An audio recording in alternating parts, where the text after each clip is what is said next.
Hi, welcome back to the Knitweekend YouTube channel. This is full-length episode number 3. Grab your knitting and let's get going.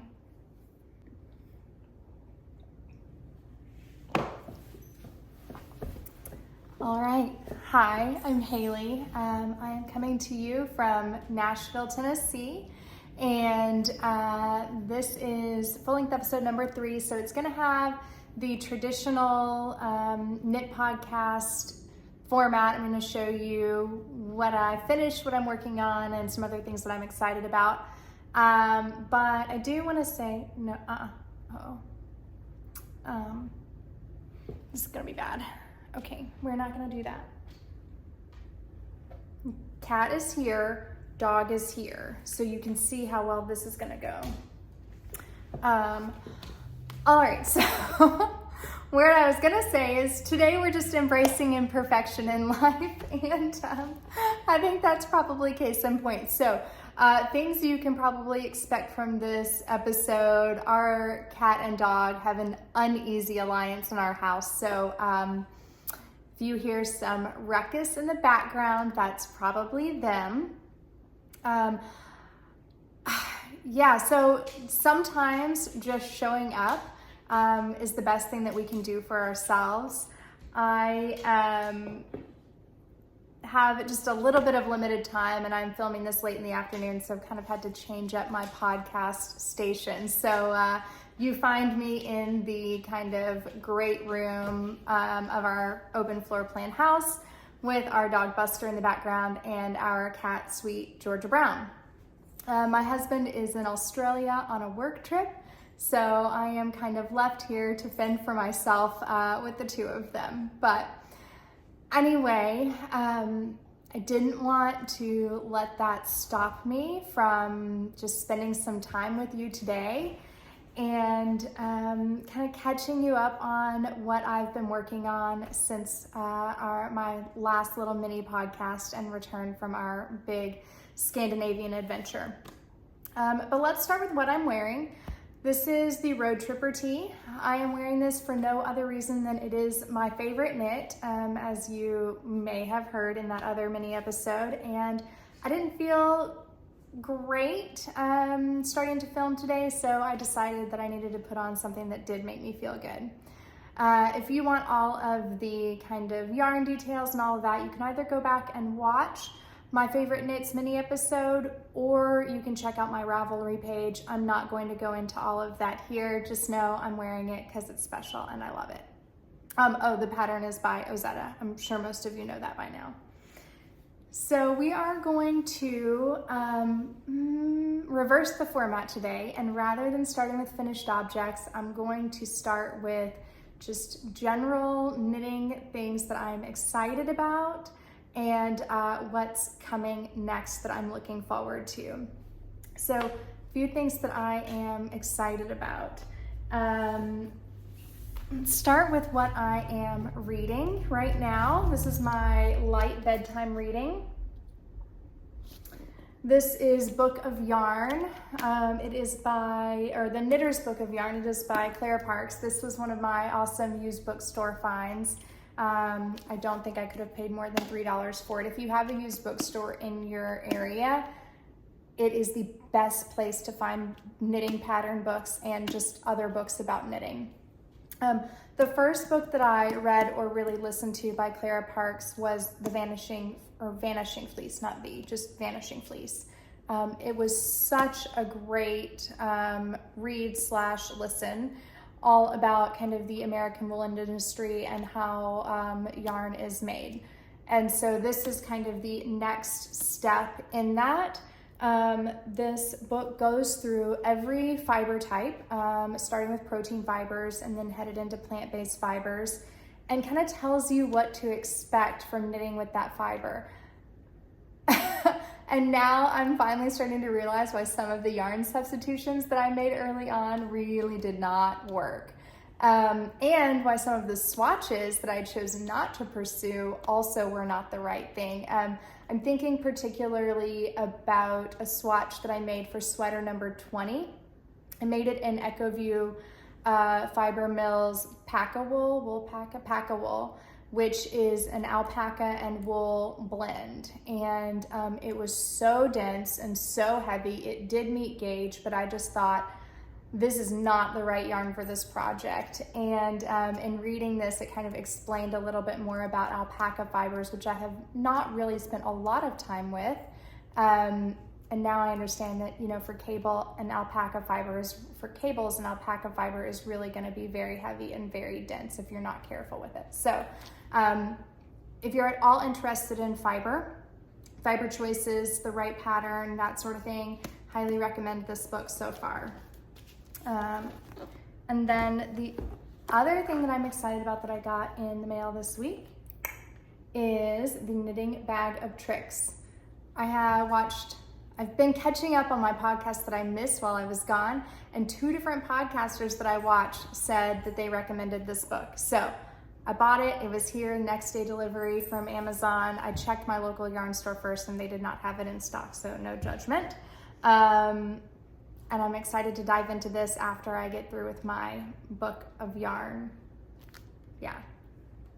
So a couple things that I'm excited about. Another thing that was fun that happened yesterday was I had a coffee and knitting meetup with another knitter from my neighborhood, Victoria. It was the first time that I had met her. We connected on Instagram. I noticed that she lived in Nashville, and so I just sent her a message and said, hey, love your thread. She is 512 knits, 5 knits. Oh gosh, Victoria, I'm so sorry if you're watching this. I will put it down below. She has a gorgeous feed. She's very fiber conscious. She's only been knitting a year, but she's super talented. And so anyway, so I messaged her and just asked, you know, if she would be interested in meeting up for a knitting date, and she said she would. So we had a great time at a local coffee shop in our neighborhood yesterday, and I've kind of pitched to her and also my friend Kat, who is in the neighborhood as well, that it would be fun if they would maybe put in a guest appearance on my podcast. So I'm gonna put the pressure on by mentioning it here. We'll see if we can all find a time to get together and make that happen for you. Sorry, the dog is in my lap right now. Well, his head, he's too big to fit in my actual lap. Okay, take a breath. I'm going really fast. I guess I'm a little more jazzed than I thought that I was. It's been a while since I've done this, right? And so I'm just gonna like take a chill pill. The other thing that I wanted to share with you that I have been really looking forward to is Hannah from Hannah G Knits and I are casting on the Intarsia top. This is a pattern by Anna Husemann. She is a just incredibly talented artist. She does a lot with Intarsia. And this is going to be my first time using that technique. I'm not afraid to admit to you that stranded color work is not something that I'm super comfortable with.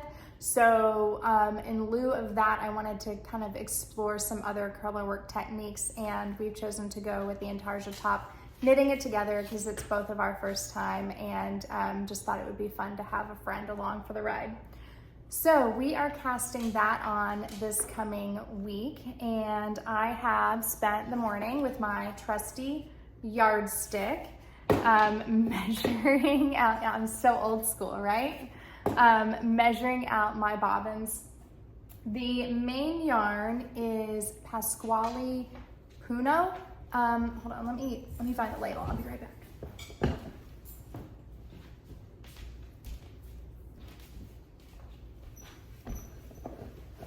Okay, the main yarn for this project is Pascuali Puno. So this is an alpaca and cotton blend. It's 70% cotton and 30% alpaca. And this is a fingering weight, 200 meters to 50 grams in the skein. And this is what it looks like. And this is color 24. It's an undyed color. So I'll have to share with you that I have not chosen all of my colors for this project yet. I am so indecisive on that, but I am using yarn from Stash. When I started my Vertices Unite, I was also completely indecisive in the yarns, and so I ordered way too many colors, I think twice as many as I actually needed, and so I'm just trying to use some of those up here in this project. But I have gone ahead and started making my bobbins today. So this pattern calls for 3 colors of natural undyed yarn, and then the rest are, I think it's 3 colors of dyed yarn. And I love that balance. I think that's quite nice. So my main color is the Puno, and that is an undyed color. And then my contrast colors are all going to be Isager Alpaca 2. So I have that off-white color. This is, I think it's trying to focus on my face. Yep, okay. This is ES, or EO. Yeah. Is it focusing at all? There you go. So that's just an undyed natural white. And then the next one is also Isager Alpaca 2. All of these are gonna be Alpaca 2. And this is 8S, and that is an undyed camel. I clearly have a color theme going on here. So those are my 3 undyed colors, and you're just gonna have to wait for a future episode for me to show you the bright colors that I'm using, because I don't even know yet. So yeah, so that cast on, I think we're trying to do like a little Zoom with the 2 of us, because we've never spoken kind of face-to-face in real time before, just interacted over Instagram and our respective podcasts. So that is gonna happen this week, and I am super excited for that. Now we can kind of go on to finished objects.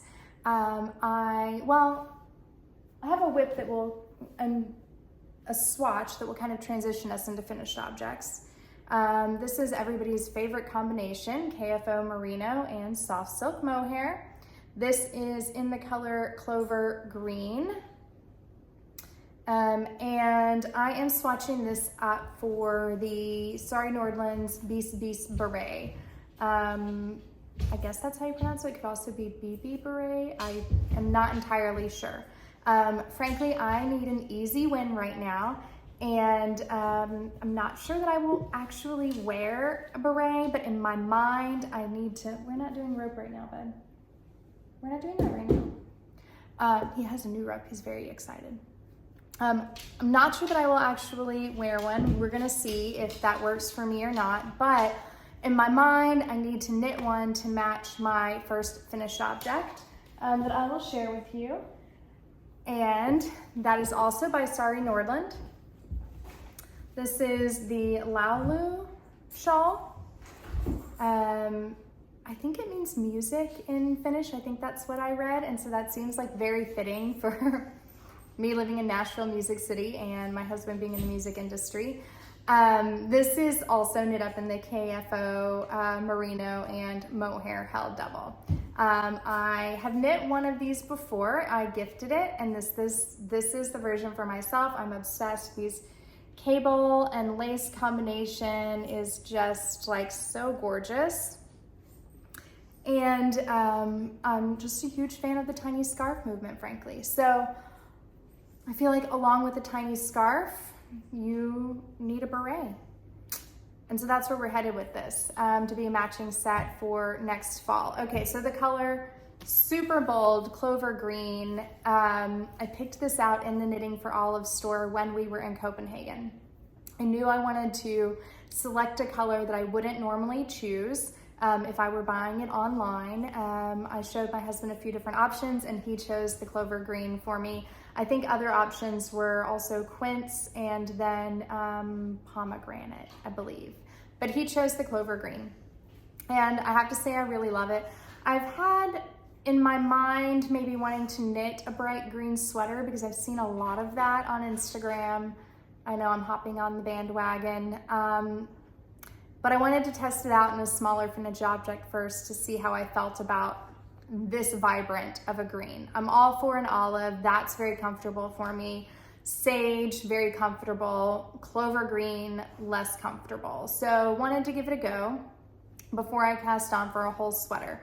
So I think I will probably hold off on the whole sweater until I have the beret knit and get some wear out of these, and then see if it's something that fits in with my wardrobe well enough to warrant a whole clover green sweater. But so far, really loving it. It was fun to switch it up after having knit so many neutrals recently. And then head back to the neutrals, right? So that's finished object number 1 and also next cast on. Now it's time for a little bit of hard honesty. I am in a bit of a knitting rut this week, which is why I kind of wanted to share with you things that I'm excited about first so that I didn't come on here and just seem like a negative Nelly straight off the bat. But I also want to show compassion to myself, and I really thought about not filming at all this week. 1, because I just had limited time, and 2, because I mean, it's hard to throw out there to everybody that I'm just not happy with my knitting right now.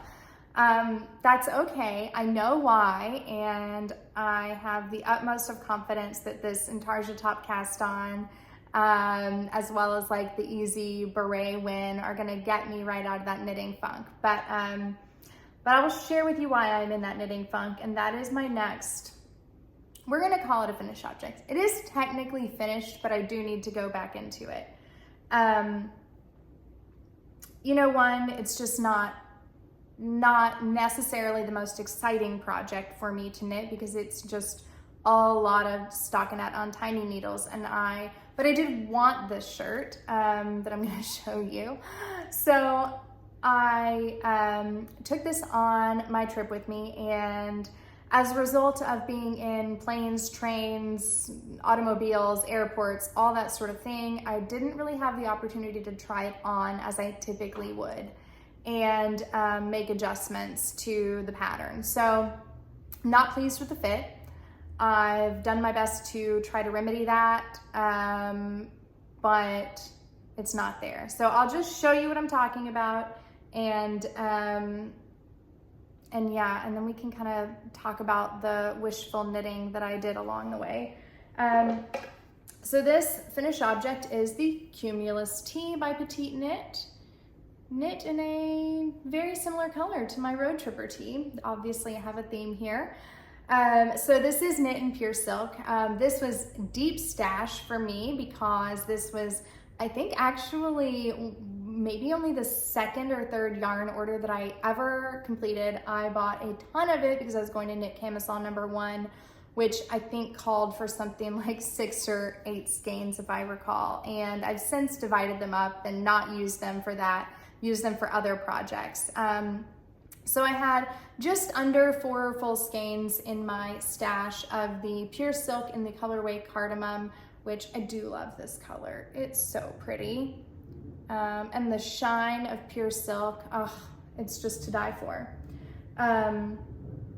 So anyway, so I had the yarn in stash, deep stash. I cast it on just before our trip and basically knit the majority of the project. I probably had like 3/4 of the body done and the sleeves done before we returned. So like I said, I didn't try it on.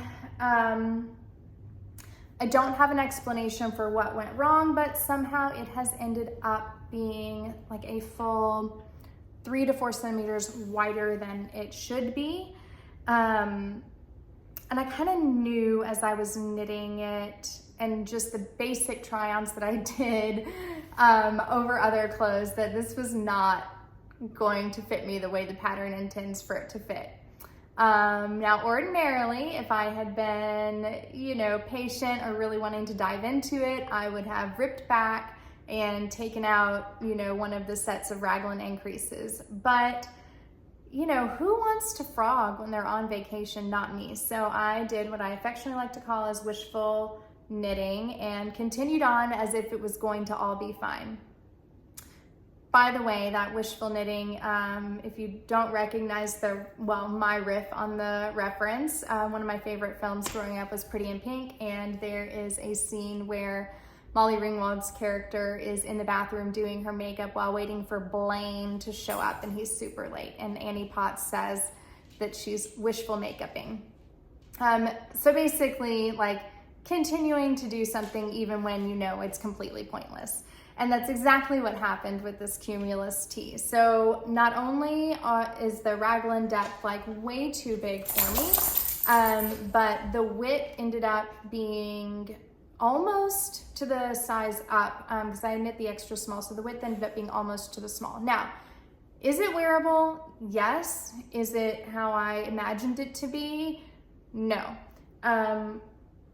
I did gauge swatch. I did. I promise I did. So I honestly do not know if somewhere along the way I just kind of started knitting looser, or if maybe I wasn't tracking properly and did another set of raglan increases. And that's kind of what I'm thinking, since I have both an issue with the depth and the width.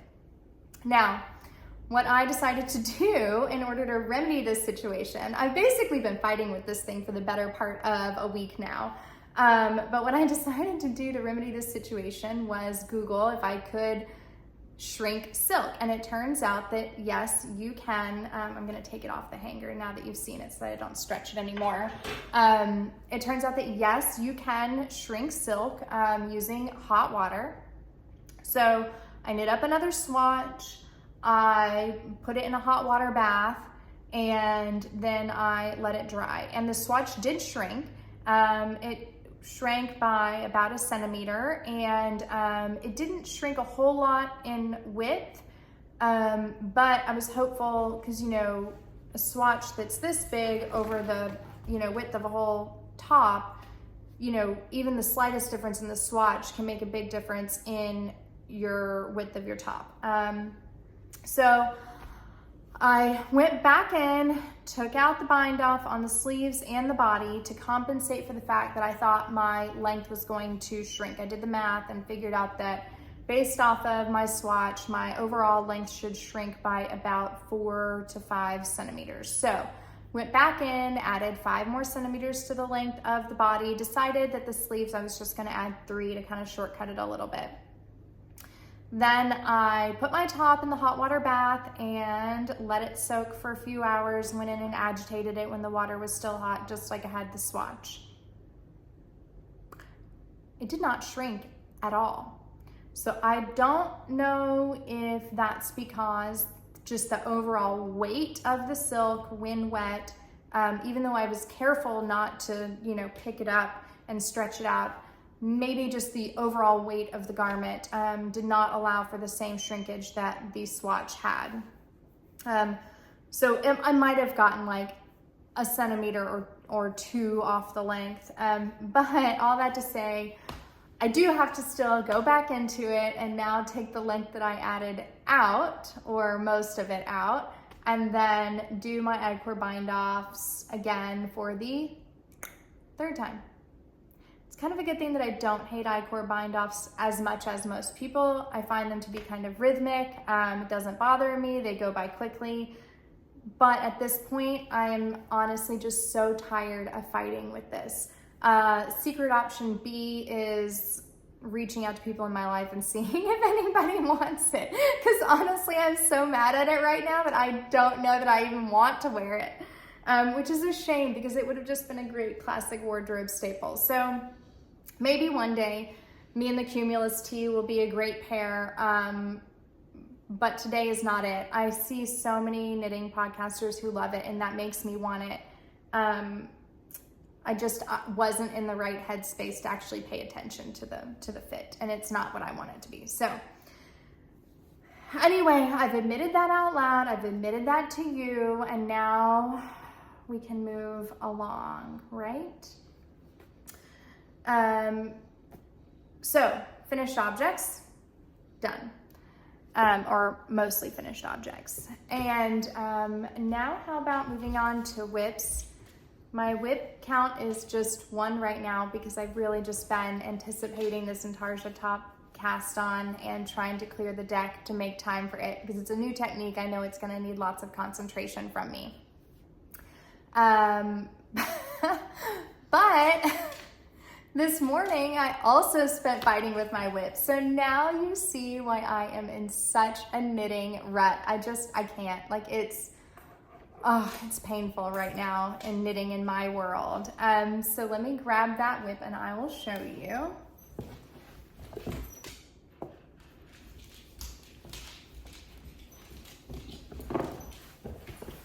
Okay, so first the yarns, down, Buster, down.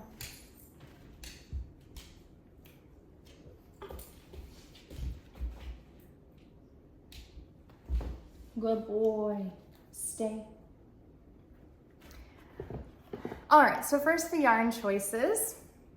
We are knitting with my Holst Garn Super Soft Cones. Super excited to try these out. These are ecru and then a light gray. I can't recall the exact name of this. I think silver gray is this one. I ordered these from Wet Coast Wool in Canada. She does a pre-order of these a couple times a year. So I ordered 3 colors, also have a black one. Just wanted to get some basics and some neutrals. So that's what we're knitting with in 2 of the colors, and then the 3rd contrast color, still using the yarn that I bought for my Vertices Unite. This is Isager Alpaca 2, and this is in the deep marine blue colorway. So I am super excited to, well, was super excited until this morning, to work on this project. This is a knitwear designer that I have admired for a long time.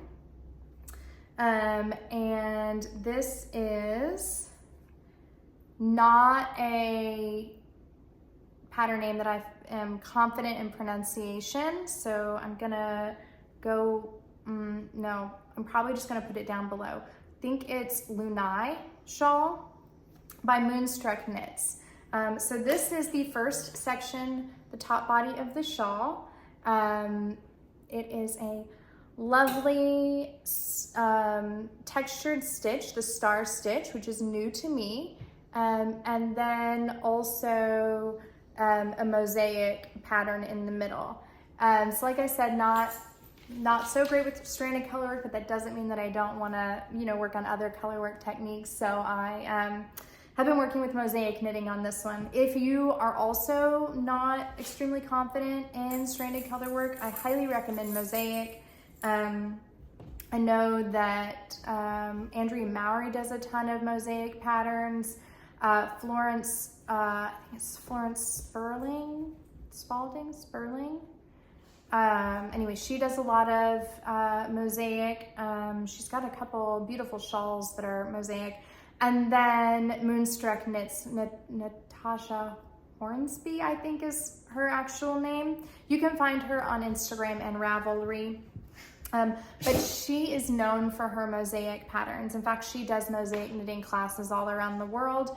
I love her patterns because they really have a sense of place.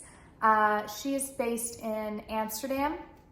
And if you follow her on Instagram, you'll get to see some lovely captures of the city.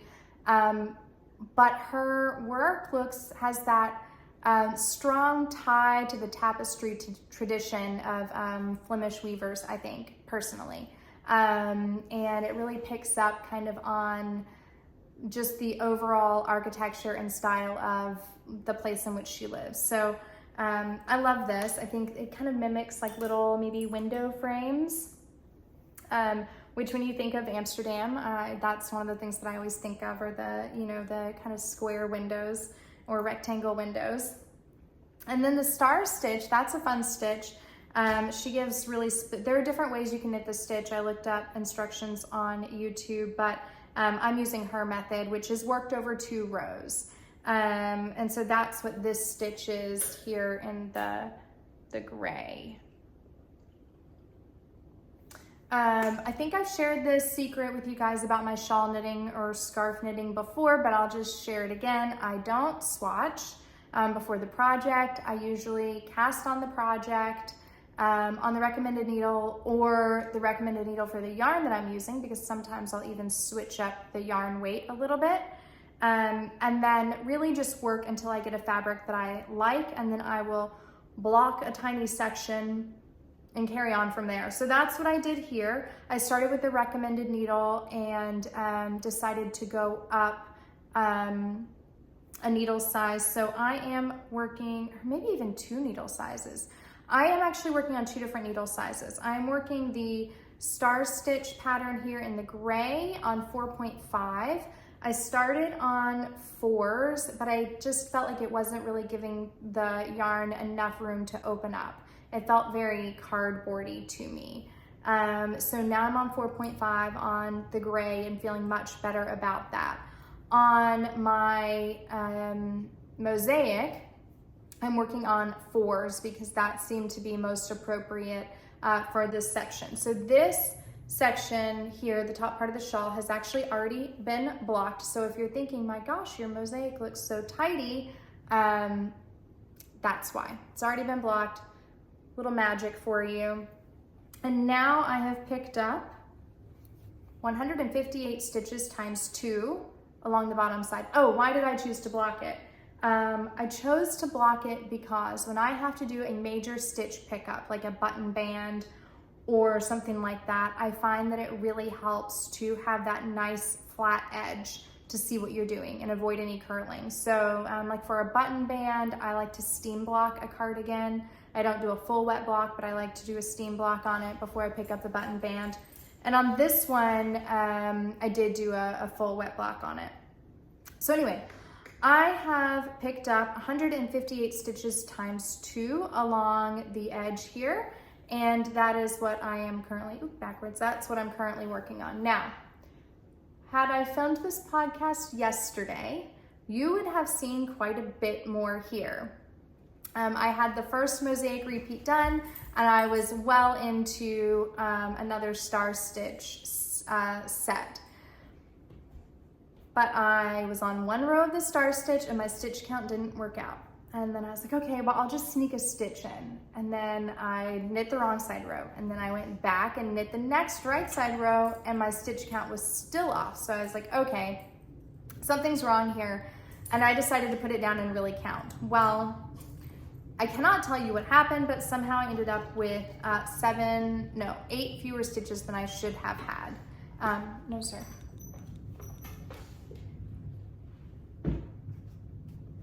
I ended up with 8 fewer stitches than I should have had. If it had been 1 or 2 stitches, I would have just snuck them in, I'll be honest. But 8 is pretty significant. So I ripped out the star stitch section and went back to the mosaic and counted to see, okay, where did I go wrong here? And the stitch count was still wrong in the mosaic. And I realized that it was my pickup that was wrong. Now, I knew straight from the start I had picked up too many stitches. I decided to kind of take out the stitches on the next wrong side row for the excess that I had picked up, because I thought 6 extra stitches. Well, it turns out I had only picked up 4 extra stitches. No. I don't know, I messed up on my pickup. That's the moral of the story. I didn't count properly. It happens to the best of us, and so I got pretty well into the next section of the shawl before realizing it. So I think I lost about 4 days of work on that. Granted, it's that section of the shawl where it's really long, and so 1 row takes you 8 years to knit. I know, bud, I know. You need attention. And so it's kind of a painful rip out, but I'm not in a hurry to knit this. It's a shawl. It is, 80 degrees out here in Nashville, so this is not going to be worn until the fall anyway. It's such a lovely pattern. I do want to do it justice. I don't want to fudge it. So I just decided to accept reality, rip it back, and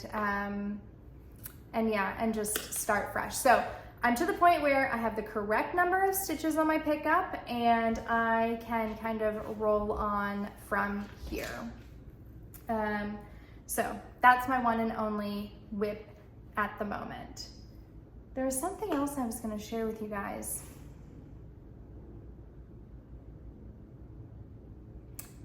Oh, I was going to do Instagram saves, but I didn't mark them down.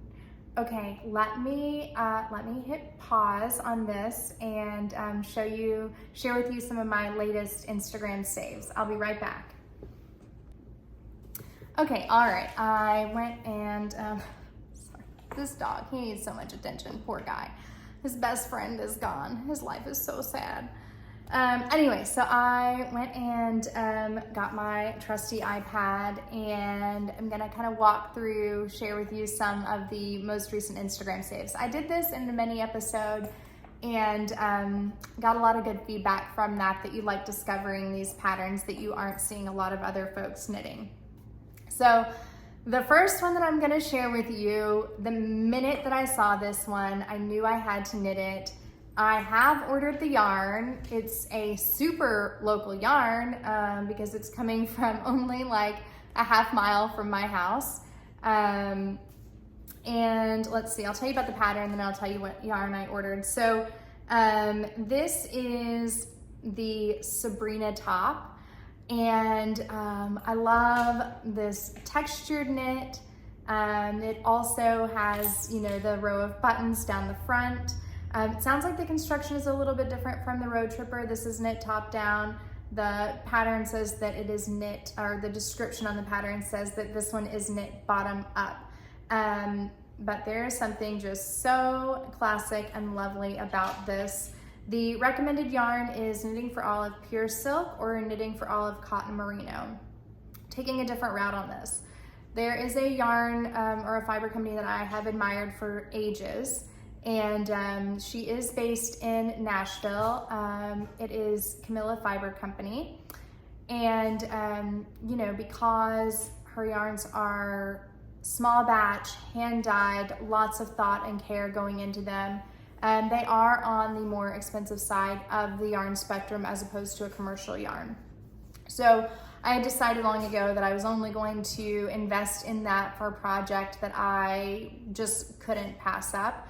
And I have already ordered the CFC flax fingering for this top. So very excited to try that out, and you'll be seeing that in future episodes, both the pattern and the yarn. So that's not an immediate cast on, but it's going to come this summer because I'm just too obsessed with this. Okay, next up, oh, this is, okay, Florence Sperling Studio. See, I was gonna get it. This top is so lovely. It looks like it's knit in Le Petit Lamb's Wool by Bichet Bouche, and I have not read the pattern description on this one yet. It is just saved in my queue, but it looks like maybe Husemann at the top, which is an Estonian colorwork technique, something that I've really been interested in trying, so that's why that one is saved. Also, it's just gorgeous. Buddy, we're not doing rope right now. New rope. Okay, other saves. All right, we're going with a stripy save. Yeah, we're going with a stripy save. I was thinking about it because I really want to do a stripes roundup for a future episode, but so maybe this one will get shared twice. This could also fit into the saddle shoulder roundup that I showed in the last full-length episode? Yeah, I think so. As I mentioned, I saw just a ton of stripes when I was in Copenhagen and Oslo. So this is the Seaside Tee from Coco Amore Knitwear. And it looks like this is knitted up in Lina by Sandus Garn. And it has a lovely saddle shoulder construction there and stripes. so many striped t-shirt patterns coming up this summer. Another pattern recent save that I have, this one is one that was just a jaw dropper for me, and I hope to be able to get to this summer. This is the Ridge sweater, and this is designed by, her Instagram handle is Puko_H, and it looks like her name is Hiromi Plain Needle Works. So I'm not super familiar with her as a designer, but the version of this that there's several lovely versions, but the version of this Ridge sweater that I fell immediately in love with is from Tomo Knit Fever. And it is in Albertine by Durham Natura. It's just gorgeous. She's got it paired with those red pants. Perfect. I don't know that I can pull this off, but it's lovely. And yeah, just a jaw dropper of a pattern there. So those are some saves that I have acquired in my Instagram collections, and hopefully there's something there to inspire you to try out a new designer or new yarn. So yeah, I think that pretty well wraps us up. Thank you for bearing with me on the dog. Thank you for listening about my knitting rut. If you find yourself there as well, just know that I think we all go through it, and this too shall pass, right? But we're here as a community to support each other and inspire each other, and that is what you do for me. I feel better having now just recorded this, frankly. So I thought when I sat down to record this, no, I want to show up for them, and then I realized that really you guys show up for me in a really great way too. Not gonna get misty-eyed, stop that. Anyway, I hope you have a wonderful day, or sleep tight, depending on when you're watching this, and still don't have a sign off for this podcast, but we'll just say talk soon.